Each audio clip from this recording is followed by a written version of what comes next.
بسم الله الرحمن الرحيم نحمده ونصلي على رسوله الكريم أما بعد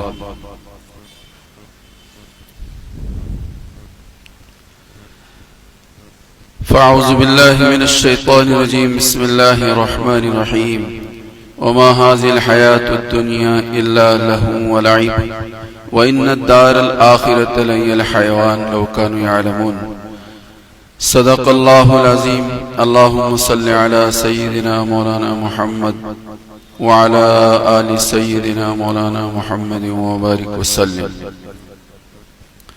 بزرگان محترم، عزیزان گرامی، دوستو اور عزیز ساتھیو، پچھلے جمعہ بھی آپ حضرات کی خدمت میں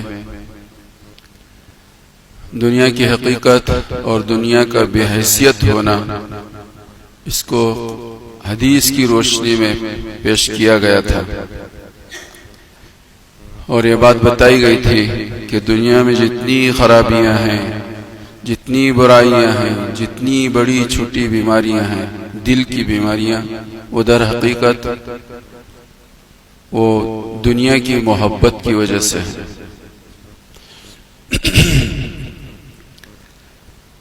خلاصے کے طور پر یہ بات بتائی گئی تھی، دنیا میں جتنی دن کی محنتیں ہوتی ہیں ان کا لب لباب اور ان کا خلاصہ ہے کہ دلوں سے دنیا کی محبت کو نکالنا، اللہ اور اس کے رسول کی محبت کو دل میں جمانا، دین کی عظمت کو پیدا کرنا، یہی اصل مقصد ہے.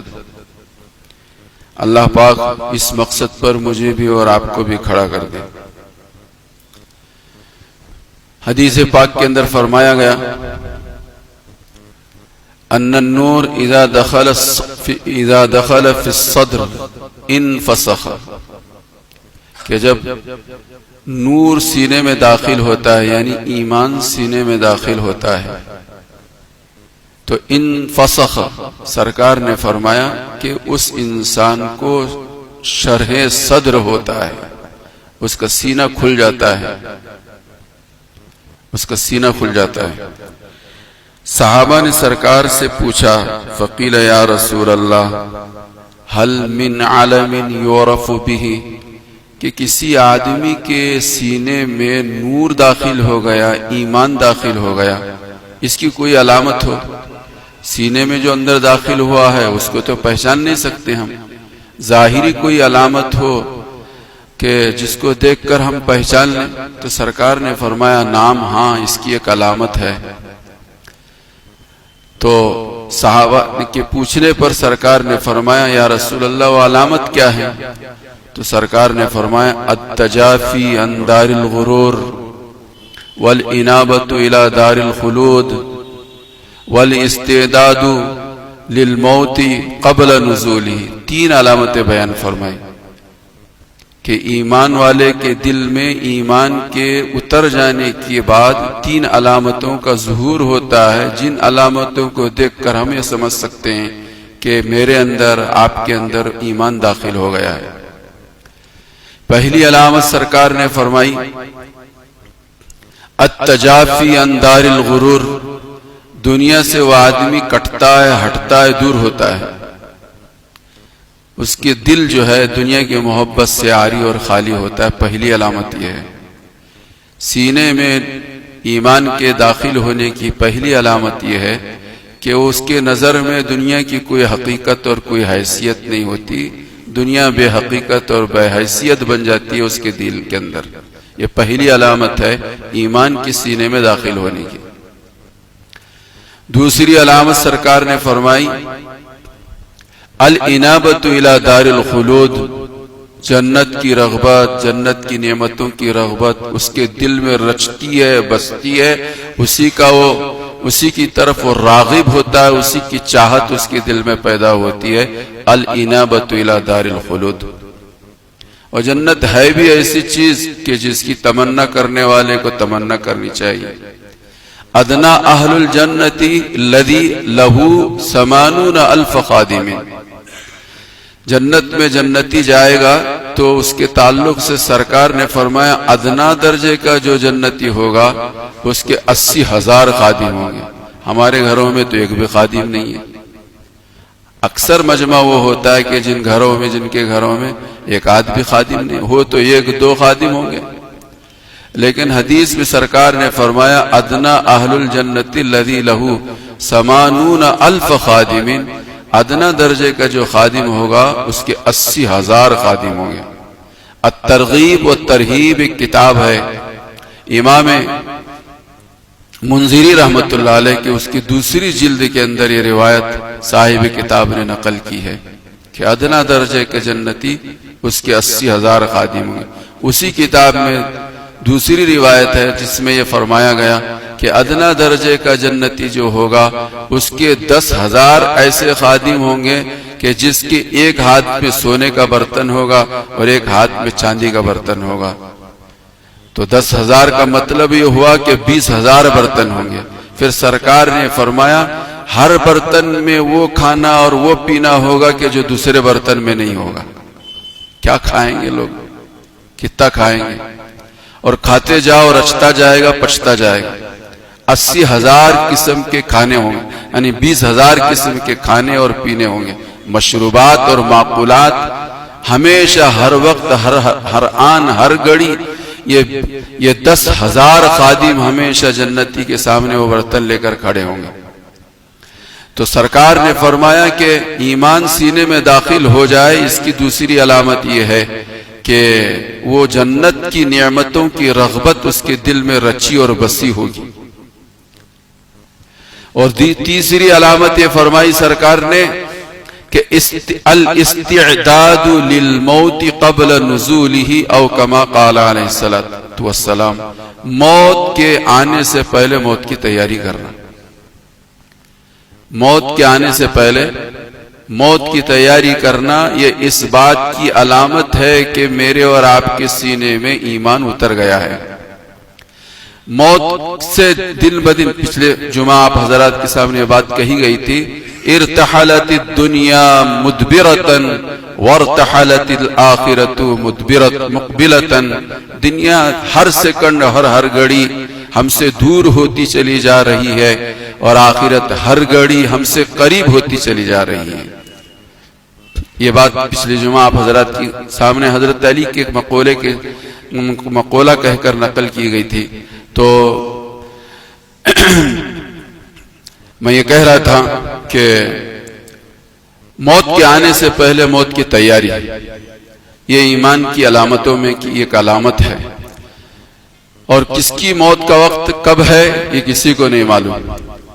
اس لیے حدیث میں یہ بھی بات بتائی گئی کہ کل قیامت کے دن بہت سارے لوگ آزار پیش کریں گے، یا اللہ یہ عذر تھا، یہ عذر تھا، یہ عذر تھا، جس کی وجہ سے میں یہ کام نہیں کر سکا، یہ کام نہیں کر سکا، یہ کام نہیں کر سکا، تیری محبت اور تیری معرفت حاصل نہ کر سکا۔ تو حدیث میں آتا ہے کہ جس انسان کو 60 سال کی عمر مل گئی ہو، سرکار نے فرمایا جس بندے مومن کو 60 سال کی عمر مل گئی ہو، کل قیامت کے دن اس کا کوئی عذر نہیں ہوگا، کوئی عذر نہیں ہوگا۔ اللہ ہم سب کو سمجھنے کی توفیق دے۔ قریب بہت سارے لوگ 60 سال کی عمر کے پہنچنے کو ہیں، اور بہت سارے لوگ 60 سال کی عمر پار کر چکے ہیں۔ سرکار نے فرمایا کہ جس کو 60 سال کی عمر مل گئی، کل قیامت کے دن کوئی اپنا عذر پیش کرے گا، اس کا عذر قابل قبول نہیں ہوگا۔ یہ عمر اتنی بہترین عمر ہے اور عمر اتنی لمبی ہے کہ جس عمر کے ملنے پر انسان کو اپنی فکر آخرت کرنی چاہیے اور اللہ کو پہچاننا چاہیے، دنیا اور آخرت کے نفع و نقصان کو پہچاننا چاہیے۔ اس عمر کے ملنے کے باوجود بھی اگر اپنے نفع و نقصان کو نہیں پہچان سکا تو وہ بڑے خسارے میں اور نقصان میں ہوگا، بڑے خسارے اور نقصان میں ہوگا۔ تو میں یہ بات آپ حضرات کی خدمت پہ رکھنے کی کوشش کر رہا ہوں کہ دنیا بے حیثیت اور بے حقیقت ہے، آخرت ہی اصل ہمارا گھر ہے، اور اس کو سمجھانے کے لیے سرکار مدینہ محمد عربی صلی اللہ علیہ وسلم نے متعدد طریقوں سے ہمیں اور آپ کو سمجھایا۔ حضرت جابر کی ایک روایت ہے، مشہور روایت ہے، بار بار آپ لوگوں نے وہ روایت سن رکھی ہے. جابر رضی اللہ تعالی عنہ ان رسول اللہ صلی اللہ علیہ وسلم مر بجدع اسک میت. پیارے نبی صلی اللہ علیہ وآلہ وسلم کا ایک مرتبہ ایک بکری کے بچے کے پاس سے گزر ہوا. جدع کہتے ہیں بکری کے بچے کو. مر بجدع اسک میت، وہ بچہ تھا، بکری کا بچہ تھا. بکری کا بچہ ہی بے حیثیت ہوتا ہے، وہ کسی کام کا نہیں ہوتا ہے، نہ اس کو ذبح کر کے کھایا جا سکتا ہے اور نہ ہی اس سے اور کوئی دوسرا دودھ وغیرہ کا سے فائدہ اٹھایا سکتا ہے. بچہ ہے، وہ پیدا ہونے والا وہ بچہ ہے، بکری کا بچہ ہے، وہ کسی کام کا نہیں. پھر سرکار نے صرف بچہ نہیں کہا، پھر فرمایا اسکن، اس میں عیب بھی ہے. وہ بچہ بھی ہے اور بچے کے ساتھ ساتھ اس میں عیب بھی ہے. اسکن، عیب بھی ہے. اور صرف بچہ اور عیب داری نہیں ہے بلکہ میتن، وہ مرا ہوا بچہ ہے، وہ مرا ہوا بچہ ہے. سرکار نے فرمایا ایکم یحب ان لہو بدرہم، تم میں سے کوئی ہے جو ایک درہم کے بدلے میں اس کو قبول کرے. تم میں کوئی ہے جو ایک درہم دے دے اور بچے کو لے لے. قربان جائیں حضرات صحابہ کرام رضوان اللہ تعالی علیہم اجمعین پر.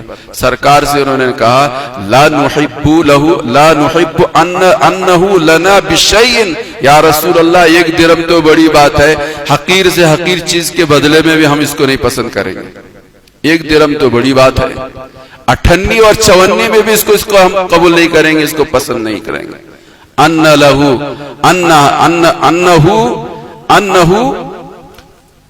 بشیء، کسی بھی چھوٹی سے چھوٹی چیز، ہر حقیر سے حقیر چیز کے بدلے میں بھی ہم اس کو نہیں پسند کریں گے. اس پر سرکار نے فرمایا فواللہ للدنیا، اللہ کی قسم دنیا احون علی اللہ من ھذا علیکم، جتنی یہ حقیر ہے، بے حیثیت ہے، بے قیمت ہے یہ تمہارے نزدیک یہ چیز، اس سے کئی گنا زیادہ ساری دنیا. میرے ایک کے پاس جو مال ہے وہ نہیں، تم میں سے کسی ایک کے پاس جو فردن کسی کے پاس ہے وہ مال نہیں، بلکہ ساری دنیا میں جتنا مال ہے اللہ کے نزدیک اس سے بھی زیادہ حقیر اور ذلیل اور بے حیثیت اور بے قیمت ہے.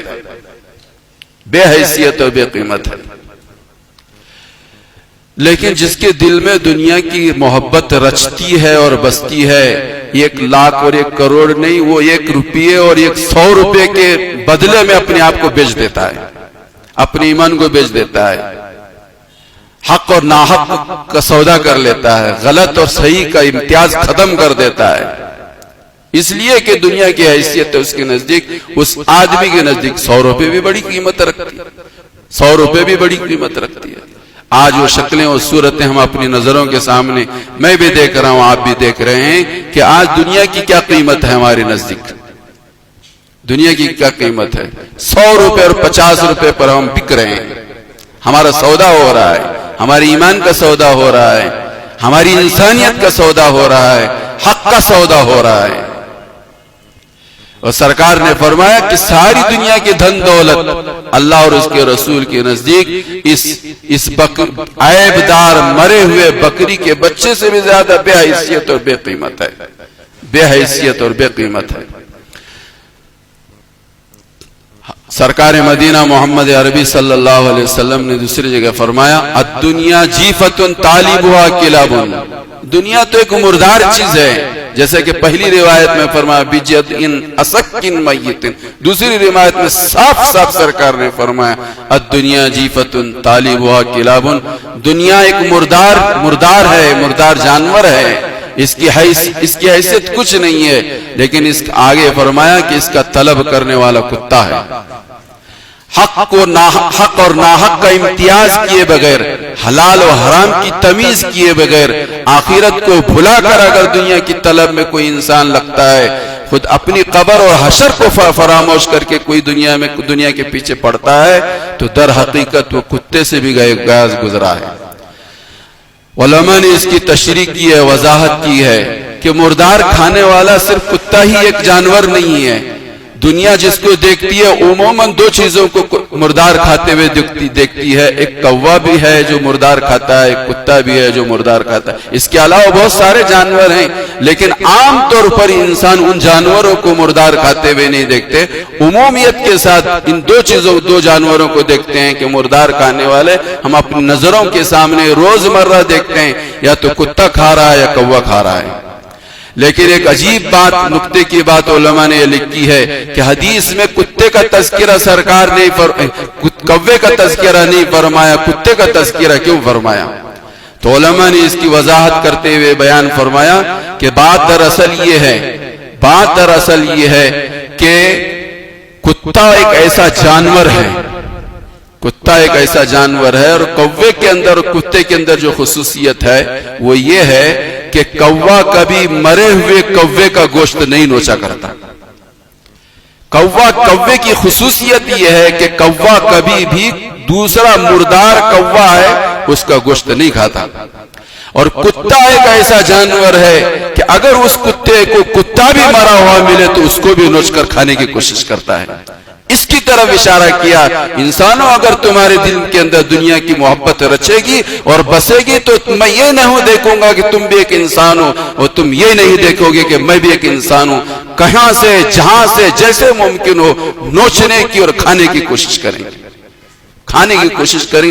اس لیے سرکار نے اس حدیث کے اندر کوے کا تذکرہ کرنے کے بجائے کتے کا تذکرہ فرمایا، اور ایک علت بیان فرمائی کہ عام طور پر انسان دیکھتا ہے کہ کوا اپنے گھونسلے سے نکلتا ہے، تلاش کرتا ہے مردار کو، جہاں مردار ملتا ہے شام تک اس کو نوچنے کی اور کھانے کی کوشش کرتا ہے، جیسے شام ہوتی ہے کوا اپنے گھونسلے میں چلا جاتا ہے۔ لیکن کتے کی خصلت یہ ہے کہ وہ دن بھر نوچتا رہے گا، کھاتا رہے گا، رات میں اسی مردار کا پہرا دیتا رہے گا۔ یہ کتے کی خصلت ہے، جس انسان کے دل میں دنیا کی محبت رچتی ہے اور بستی ہے، دن میں بھی وہ دکان کرتا ہے اور رات میں بھی وہ دکان ہی کی فکر کرتا ہے، آخرت کی فکر سے وہ بے فکر ہوتا ہے، آخرت کی فکر سے وہ بے فکر ہوتا ہے۔ تو قرآن و حدیث کی روشنی میں اللہ اور اس کے رسول نے جگہ جگہ یہ فرمایا، الدنیا دار من لا دار لہ ومال من لا مال لہ وَيَجْمَعُ لَهَا مَنْ لَا عَقَلَ لَهُ۔ دنیا اس کا گھر ہے جس کا کوئی گھر نہیں ہے، گھر کا ایک مقصد ہے، گھر کا ایک مقصد ہے، اس مقصد کے لیے وہ گھر استعمال ہوتا ہے تو وہ گھر والا ہے، اگر اس مقصد کے لیے وہ گھر استعمال نہیں تو وہ گھر کے ہوتے ہوئے بے گھر ہے، وہ گھر کے ہوتے ہوئے بھی بے گھر ہے۔ مال کا ایک مقصد ہے اللہ کی مرضی کے لیے اس کو کھپانا لگانا، لیکن اس مقصد کو پورا نہیں کرتا، بڑا صاحب مال ہے تو اس مال کے ہوتے ہوئے بھی بے مال ہے، وہ بے مال ہے۔ حدیث میں فرمایا وَيَجْمَعُ لَهُ مَنْ لَا عَقَلَ لَهُ، دنیا کے لیے مال کو جمع وہ کرتا ہے جس کو عقل نہیں ہوتی۔ در حقیقت قرآن و حدیث کی روشنی میں اللہ اور اس کے رسول کی نظر میں وہ لوگ بے عقل ہیں، مہا بے وقوف ہیں کہ جو آخرت سے بے فکر ہو کر، دنیا سے غافل ہو کر، اپنی قبر و حشر سے بے فکر ہو کر دنیا کے سمیٹنے کی جائز ناجائز طریقے پر کوشش کرتے ہیں، خدا کو فراموش کیے، خدا کے احکام کو فراموش کیے ہوئے ہیں۔ مقدر کی روزی ہر انسان کو مل کر رہے گی۔ ہارون رشید بہت بڑے بادشاہ، اور اتنے بڑے بادشاہ تھے، جتنے بڑے بادشاہ تھے اتنے بڑے اہل دل بھی تھے، اہل اللہ میں تھے۔ حج کے لیے ایک مرتبہ چلے، کوفہ میں ان کا قیام رہا، اور ایک دن ان کی سواری پھر آگے کو چلنی تھی، تو لوگ کوفہ کے سارے لوگ سیر کرنے کے لیے ہارون رشید کی سواری کا سیر کرنے کے لیے شہر سے باہر سیر تفریح کرنے کے لیے پہنچے، تو بہلول ایک اس زمانے کے اندر بڑے دانا، بڑے عقل مند، لیکن دنیا ان کو بیوقوف کہتی تھی، دنیا ان کو مجذوب کہتی تھی، دنیا کے نظر میں ان کی کوئی نظر تھی۔ وہ بھی سیر کرنے کے لیے شہر سے باہر نکلے، لوگ بھی پہنچے ہوئے تھے، یہ بھی پہنچے۔ جب سواری بہلول کے قریب آئی تو انہوں نے کہا امیر المومنین، امیر المومنین، امیر المومنین پہچان لیا۔ بادشاہ ہارون رشید بہلول کو پہچانتے تھے، اچھی طرح سے جانتے تھے بہلول کو۔ جب بہلول نے صدا دی یا امیر المومنین امیر المومنین، تو کہا بہلول کہو کیا کہنا ہے؟ تو پھر فرمایا، ایک راوی کا نام لے کر تذکرہ فرمایا، انہوں نے حضرت محمد رسول اللہ کے سفر کا تذکرہ کیا ہمارے سامنے، کہ سرکار حج کے لیے مینا میں پہنچے تو ایک اونٹ پر ہلکا سا سیدھا سادہ کجاوا تھا اور اس پر حضرت محمد رسول اللہ تشریف فرما تھے اور کسی کو ہٹنے اور ہٹانے کے شور شرابہ نہیں تھا۔ کاش کہ ہارون رشید تمہاری بھی سواری اور تمہارا بھی سفر ایسا ہوتا کہ تمہارے سفر تواضع کے ساتھ ہوتا اور عاجز اور تکبر سے تم گریز اور پرہیز کیے ہوتے جیسا کہ حضرت محمد رسول اللہ کا تھا۔ ہارون رشید کی خصلت اور عادت یہ تھی، جب بھی بہلول کوئی نصیحت کی بات کرتے تھے زار و قطار ان کی آنکھوں سے آنسو چھلک پڑتے تھے، آنسو چھلک۔ ہارون رشید نے کہا بہلول کچھ گزارش کچھ درخواست ہو، میں چاہتا ہوں کہ تمہارا وظیفہ مقرر کر دوں، تمہارے لئے کوئی وظیفہ مقرر کر دوں۔ تو بہلول نے کہا امیر المومنین خلیفۃ المسلمین، میں بھی اللہ کا بندہ ہوں، آپ بھی اللہ کے بندے ہیں، میں بھی اللہ کا بندہ ہوں اور آپ بھی اللہ کے بندے ہیں، یہ بات محال ہے کہ وہ اللہ تمہارا تو خیال کرے اور میرا خیال نہ کرے، یہ تو بات محال ہے۔ میری مقدر کی روزی مجھے مل کر رہے گی، تمہاری مقدر کی روزی تمہیں مل کر رہے گی، تمہارے وظیفے کی ضرورت نہیں ہے۔